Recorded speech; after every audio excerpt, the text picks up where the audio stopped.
Hey guys, Sean here with Top Speed Pro 1 Performance. Thanks for tuning into another video. If you like these videos, please hit like. And if you like the channel, please hit subscribe.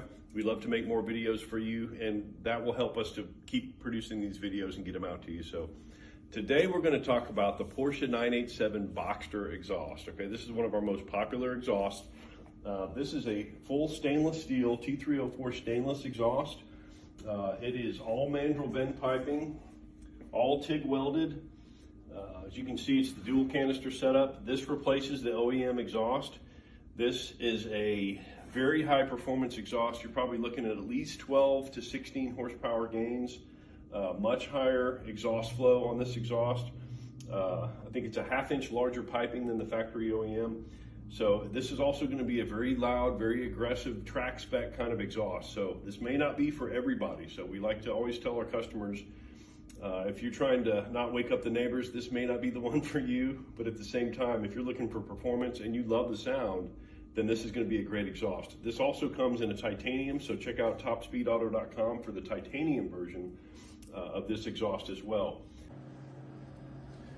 Okay, so this exhaust comes with hardware and gaskets.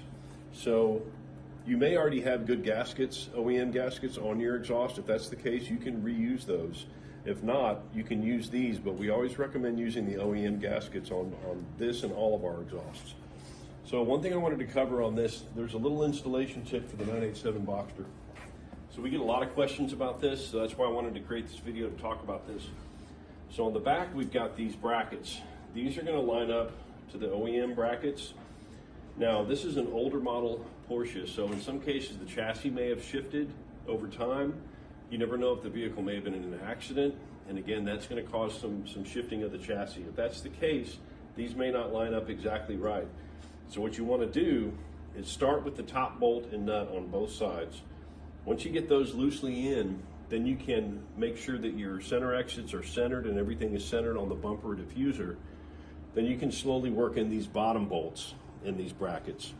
Now, once you get the top ones in, you can tighten these, rotating left to right, and get these nice and tight, and then slowly work down to these. Now, these may not be flush on the OEM bracket. If that's the case, that's perfectly fine. As long as they're tight, you're going to be in good shape. It's going to hold. If you really need to, though, you can shave off this corner if you absolutely have to, and it'll get flush with the OEM bracket. But it may not be necessary in most cases. So we just wanted to cover that as a little helpful tip for you guys. We hope you enjoy watching these videos.